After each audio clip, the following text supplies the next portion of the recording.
अस्सलाम वालेकुम friends, welcome to learn with Mariam. आप मौजूद हैं मेरे इस प्लेटफॉर्म पर साइंस को अपने लिए बहुत ही आसान बनाने के लिए। उम्मीद करती हूँ इससे पहले कि मेरी तमाम वीडियोस आपको पसंद आई होंगी। अगर आपको मेरी वीडियोस अच्छी लगती हों तो उनको ज़रूर लाइक कीजिएगा।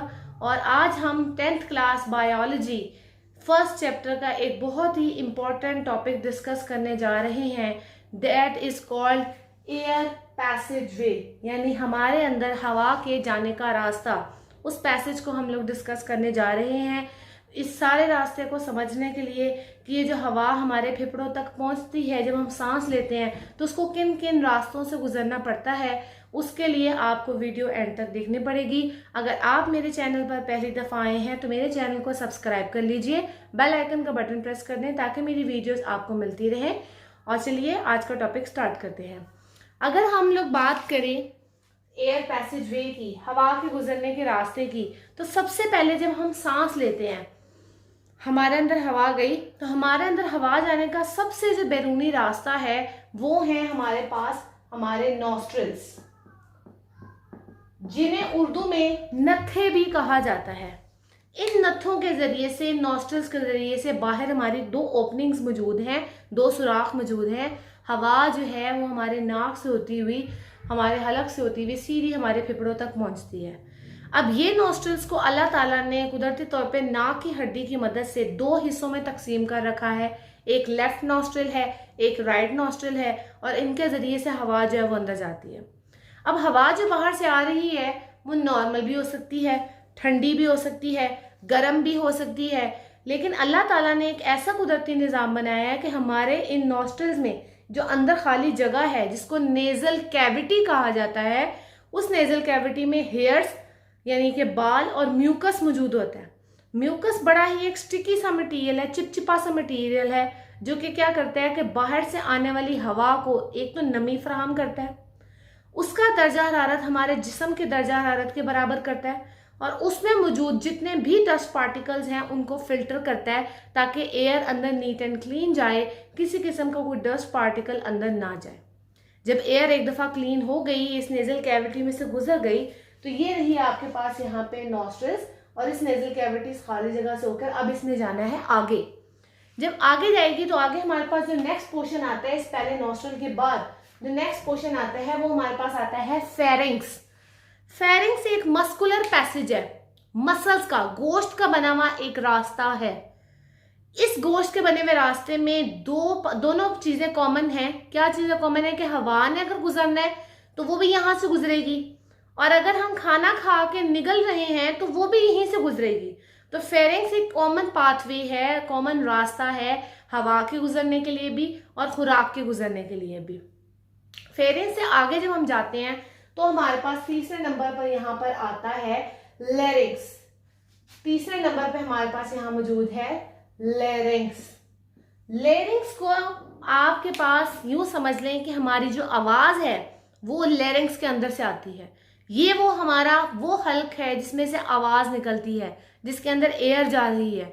वरना तो जब हम खाना खाते हैं और निगलते हैं तो वो तो एसोफेगस में दाखिल हो गई, लेकिन यहाँ से जो हवा है फेरिंग्स से होते हुए, अब हवा भी है, खाना भी है, खाने ने एसोफेगस में जाना है और हवा ने जो है वो किसके अंदर जाना है, लेरिंग्स के अंदर जाना है। तो लेरिंग्स हमारे लिए बहुत इंपॉर्टेंट है। लेरिंग्स पे अल्लाह ताला ने एक खास करम फरमाया हुआ है कि लेरिंग्स की जो ओपनिंग है, ये जो सुराख है, इसको कहा जाता है ग्लॉटिस। क्या कहा जाता है इसको? कहते हैं हम लोग ग्लॉटिस। और इस ग्लॉटिस के ऊपर बिल्कुल एक थिन टिश्यू का एक फ्लैप, एक लेयर, एक ढक्कन टाइप मौजूद है जिसको कहते हैं एपिग्लॉटिस। जिस लम्हे हम खुराक निगलते हैं, ऐसे करते हैं, उस लम्हे फौरन से ढक्कन आधा जो है इसके ऊपर आ जाता है, ताकि जो हमारी खुराक है वो ग्लॉटिस के अंदर ना जा सके, सांस की नाली में ना जा सके। इसीलिए कहते हैं कि जब खाना खा रहे हो तो बातें नहीं करते, क्योंकि उस एक लम्हे के लिए जब हम निगलते हैं तो उस एक सेकंड के लिए हमारा सांस रुकता है, और अगर हम बोलें तो वो सांस जब बहाल होना शुरू होता है तो ये ग्लॉटिस भी हट जाता है, एपिग्लॉटिस के ऊपर से हट जाता है, और हवा जो है उसके अंदर दाखिल होती है, और खाना भी आपका साथ ही आ रहा है तो उसके अंदर जाने के चांसेस ज़्यादा हैं।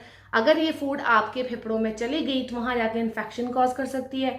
अब बात का इन्फेक्शन तो दूर की वक्त, उस वक्त हमारी हालत बहुत ज़्यादा गैर हो जाती है। और ये सब आप जानते हैं कि खाना खाते दौरान अगर पानी हमारे अंदर सांस की नाली में चल जाए, खाना चल जाए, तो हमारी क्या हालत होती है। खैर, अपने टॉपिक की तरफ हम लोग आगे बढ़ते हैं। जब ग्लॉटिस की बात होगी, लेरिंक्स की बात होगी, तो लेरिंक्स के अंदर एक और बहुत इंपॉर्टेंट चीज है, फाइबर के बने हुए 2 हार्ड से कॉर्ड्स या बैंड जो है इसके अंदर मौजूद होते हैं, जिन्हें हम वोकल कॉर्ड्स कहते हैं। ये बिल्कुल ऐसे समझ लें जैसे आपके पास एक गिटार है, गिटार की स्ट्रिंग्स को, धागों को जब आप मूव करते हैं तो आवाज आती है, तो जब वो स्ट्रिंग्स वाइब्रेट होती हैं तो आवाज पैदा हो रही है। इसी तरह से जब हम बोलते हैं तो हर लफ्ज बोलने के लिए अगर मैं कहूँ ये एक सितारा है, तो हर लफ्ज के लिए मेरा मुंह डिफरेंट तरह से खुल रहा है, बंद हो रहा है। मेरे चीक्स की, मेरी जुबान की, मेरे लिप्स की मूवमेंट हर तरीकाकार से अलग है। इसको आप भी एक्सपेरिमेंट करके देख सकते हैं।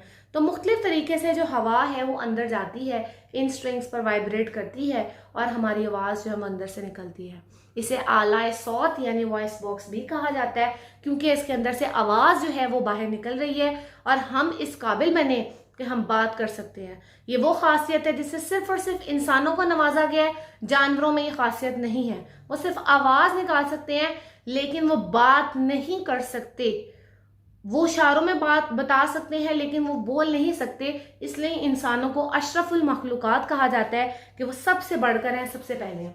तो अगर ये बॉडी की बात हुई थी, यहाँ नॉस्ट्रल नेजल कैविटी से आया, फेरिंग से हुआ, एपिग्लॉटिस, ग्लॉटिस से बात आगे चली गई। अब आप लोग अपनी गर्दन पे यहाँ पर फिंगर जरा जोर से रखें और ऐसे निगले, तो आपको फील होगा कि यहाँ छोटे छोटे से कोई रिंग्स जो है हमारी गर्दन में मौजूद है। अब ये क्या है? जब हवा लेरिंग्स तक पहुंच गई तो आगे कहाँ उसका मुकद्दर है, कहाँ उसने जाना है? आगे उसने जाना है इस ट्यूब में। इस ट्यूब का नाम है ट्रैकिया। इस ट्यूब का नाम है ट्रैकिया। ये तकरीबन 12 सेंटीमीटर लंबी होती है और कुदरती तौर पे अल्लाह ताला ने इसके अंदर सी शेप के कार्टिलेजनस रिंग, कार्टिलेज के बने हुए रिंग बनाए हैं। ये रिंग जो है आपके पास, ये लचकदार हड्डी होती है जैसे कि हमारे कान में, हमारे नाक में मौजूद होती है। ये सी शेप कार्टिलेज जो इसके अंदर मौजूद है, ये इसको जब हवा हमने सांस लिया, हवा अंदर गई, जब हम सांस बाहर निकालेंगे तो ये पीछे से पिचक ना जाए और हमारा दम वहीं पे ना घुट जाए, इस मकसद के लिए अल्लाह ताला ने इनमें सी शेप रिंग्स बनाए हैं। ये सी शेप रिंग्स इस ट्रैकिया को वापस से कोलैप्स होने में, बंद होने से रोकते हैं। एक और सेकंड चेक भी यहाँ पर मौजूद है। यहाँ पर भी ट्रैकिया के अंदर म्यूकस यानी बलगम रेशा मौजूद होता है, स्टिकी सा मटेरियल मौजूद होता है, छोटे छोटे सीलिया यानी समझ लें ऐसे हेयर लाइक स्ट्रक्चर, छोटे छोटे हेयर लाइक स्ट्रक्चर्स मौजूद होते हैं। और ये जब हम खांसते हैं तो ये ऊपर की तरफ मूव करते हैं और जो रेशा होता है, बलगम होता है, उसको हमारे मुंह में ले आते हैं ताकि जो वेस्ट मटेरियल है, ये जो गंदा मटेरियल है, इसको हम अपने जिस्म से निकाल सकें और ये रेशा हमारे जिस्म से निकल जाता है अगर हम इसे बाहर थूकते हैं तो हम लोग पहुंचे थे ट्रैकिया तक। अब ट्रैकिया तक बात खत्म नहीं होती, आगे हमारे जिस्म में 2 फेफड़े मौजूद हैं, एक सीधी तरफ है, एक उल्टी तरफ है। तो इस ट्रैकिया की भी यहाँ से आकर मजीद 2 ब्रांचेस होती हैं और ये जो 2 ब्रांचेस इसकी मौजूद हैं, इन्हें कहते हैं ब्रोंकाई। उर्दू में भी इन्हें यही कहा जाता है, ये कहलाती हैं ब्रोंकाई। ब्रोंकाई में भी कार्टिलेज के रिंग्स मौजूद हैं, लेकिन जितनी थिक कार्टिलेज ट्रैकिया में थी उसके निस्बत तकरीबन आप कह लें कि 50% हो गई है। जाहिर है एक ट्यूब की मोटाई अगर 2 हिस्सों में तकसीम हो गई है तो कार्टिलेज की मोटाई वो नहीं रही होगी जो पहले थी, तो अब वो 2 हिस्सों में तकसीम हो चुकी है। आपके पास अभी भी फिर भी इनके अंदर कार्टिलेज है। इन ब्रांचेस को कहा जाता है ब्रोंकाई। ये ब्रांचेस मजीद आगे से, जैसे एक शाख अगर ये है तो मजीद कई शाखों में जो है वो तकसीम होती है और उसकी जो मजीद कई शाखें हैं उन्हें कहा जाता है ब्रोंकियोल्स। ये ब्रोंकियोल्स इतनी बारीक शाखें होती हैं कि कार्टिलेज इन तक पहुंचते हुए इंतहाई मिनिमाइज, इंतहाई कम हो चुकी होती है कि इन तक आप ये समझ लें कि कार्टिलेज होती है पर ना होने के बराबर कार्टिलेज इसके अंदर मौजूद होती है। अपने अगले पॉइंट की तरफ चलेंगे। थोड़ा सा मैं पीछे से कंक्लूड करती चलूँ। हवा के रास्ते की बात हो रही थी कि हवा हमारे अंदर कैसे जा रही थी, तो हमने कहा कि नॉस्ट्रल के जरिए से दाखिल होगी, बाहर की तरफ नॉस्ट्रल्स है, नेजल कैविटी है, अंदर भी नॉस्ट्रल से ओपनिंग है, सीधी वो जाके खुलेगी फेरिंग्स में, फेरिंग्स से हवा भी गुजरेगी, फेरिंग से ही हमारी फूड भी गुजरेगी। फेरिंग से आगे आएगा लेरिंग्स, जिसे वॉइस बॉक्स आला सौत कहा जाता है। इसके अंदर वोकल कॉर्ड्स मौजूद हैं। जब हम बोलते हैं एयर की वजह से वो स्ट्रैंड्स जो हैं, जो दो धागे हैं, वो वाइब्रेट करते हैं और हमारी आवाज़ जो है निकलती है, हम बोल पाते हैं। और इसके ऊपर जो ओपनिंग है, इसका जो सुराख है, उसको ग्लोटिस कहते हैं। और जो ढक्कन इसके ऊपर आ जाता है उसको एपिग्लोटिस कहा जाता है। और जब हम सांस ले रहे होते हैं तब ये ग्लोटिस का ढक्कन हट जाता है, लेकिन जिस लम्हे हम खाना निगलते हैं ये ढक्कन दोबारा से इसके ऊपर आ जाता है और आगे से ये हवा जो है हमारे ट्रैकिया में पहुंचती है। ट्रैकिया से तकसीम होती है आगे ब्रोंकाई में, ब्रोंकाई से ब्रोंक्यूल में। अब जो हर ब्रोंक्यूल है उसके आगे ये छोटी छोटी सी ट्यूब्स होती है जिन्हें कहते हैं एल्वियोलर डक्ट। जैसे आप एक शाख लें, उसकी मजीद की शाखें, और हर शाख के आगे एक गुब्बारा लगा दें, वो तो एक गुब्बारा होगा ना। इस एक डक्ट के आगे, इस एक डक्ट यानी ट्यूब के आगे, एल्वियोलर डक्ट के आगे छोटे छोटे कई एयर के पैचेस होते हैं, छोटे छोटे एयर के कई पाउचेस होते हैं, थैलियां आप कह लें, हवा की थैलियां होती हैं। लंग्स हमारे बिल्कुल स्पॉन्जी होते हैं, फोम की तरह, कि अगर हम ये ट्रैकिया का पाइप पकड़ के फुलाएं तो हमारे लंग्स फूल जाएं, और अगर हम छोड़ें तो हवा उनमें से बाहर निकल आए। बिल्कुल फोम की तरह होती है, एक फोम का डस्टर होता है, उसको हम प्रेस करें तो वो तंग हो जाए, आपके पास बन जो है सुकड़ जाए, और जब छोड़ें तो वापस अपनी जगह पर फैल जाए। क्यों? जो डस्टर है वो सुराखदार है। ऐसे ही हमारा जो लंग्स है वो भी बहुत स्पॉन्जी है। वजह क्या है? ये छोटे छोटी हवा की थैलियां, पाउचेस। जब हवा हमारे अंदर जाती है, हम सांस लेते हैं, थैलियां फूल जाती हैं, हवा से भर जाती हैं, और जब हम सांस बाहर निकालते हैं तो यही थैलियां जो है वो वापस से सुकड़ जाती हैं।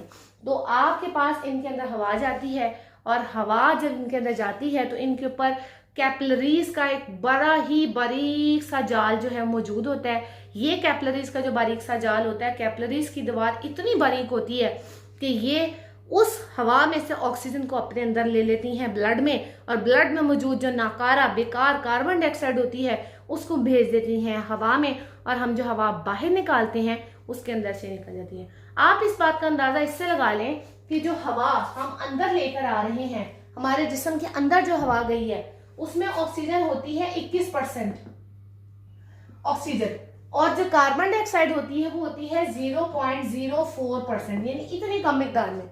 लेकिन जब हम हवा बाहर निकालते हैं तो उसमें ऑक्सीजन रह जाती है 16%, यानी कि 5% ऑक्सीजन एक सांस के बदले में उस वक्त हमने अंदर इनटेक की। और जो कार्बन बाहर निकलती है, कार्बन डाइऑक्साइड, वो होती है 4%, यानी इतना ज्यादा वेस्ट अंदर से कार्बन डाइऑक्साइड गैस आती है और वो यहाँ से बाहर निकल जाती है। तो बेसिकली ये कैपिलरीज जो है इसके ऊपर कहाँ से आई हैं? हमारा जो दिल है उससे निकलती है पल्मोनरी आर्टरी। हार्ट की तमाम आर्टरीज के पास ऑक्सीजन से भरपूर खून होता है। ये वाहिद आर्टरी है पल्मोनरी आर्टरी जिसमें ऑक्सीजन वाला खून नहीं होता, डीऑक्सीजनेटेड खून होता है, ऑक्सीजन के बिना वाला खून होता है। ये जाता है फेफड़ों के पास, और फेफड़ों के पास जाता है और अपने आप को ये आर्टरीज, आर्ट्रियोल, मजीद कैपिलरीज में डिवाइड करके अपने आप को पूरे फेफड़ों के साथ फैलाए हुए हैं। और जब हम सांस लेते हैं तो ये ऑक्सीजन इसमें ट्रांसफर करती है, और फिर यही कैपिलरीज आपस में इकट्ठी होकर वेन्यूल्स बनाती हैं। वेन्यूल से वापस एक वेन बनती है, पल्मोनरी वेन। ये वेन वापस जाती है दिल के पास और ऑक्सीजन से भरा हुआ खून उसको देती है कि लो अब तुम ये खून जो है पूरी बॉडी को ट्रांसपोर्ट करो। तो ये था हमारा एयर पैसेज वे, कि जो हवा हमारे अंदर जाती है उसके जाने का रास्ता क्या है, और अंदर कौन सी गैस जा रही है, बाहर कौन सी गैस निकल रही है, किस किस हिस्से का क्या क्या काम है, ये हम लोगों ने यहाँ पे ऑब्जर्व किया। मैं बिल्कुल उम्मीद करती हूँ कि आपको मेरी बात समझ में आ गई होगी। अगर आपको मेरे बताए हुए टॉपिक में किसी किस्म का कोई मसला हो, आप कमेंट सेक्शन में मेंशन कर सकते हैं। अगर आप अपनी मर्जी का कोई टॉपिक पहले पढ़ना चाहते हो, आप तब भी मेंशन कर सकते हैं। मैं आपके लिए वो वीडियो पहले बनाऊंगी। वीडियो अच्छी लगे तो लाइक ज़रूर कीजिएगा, मेरे चैनल को सब्सक्राइब कीजिएगा, बेल आइकन का बटन ज़रूर प्रेस कीजिएगा। Thank you. अल्लाह हाफिज़।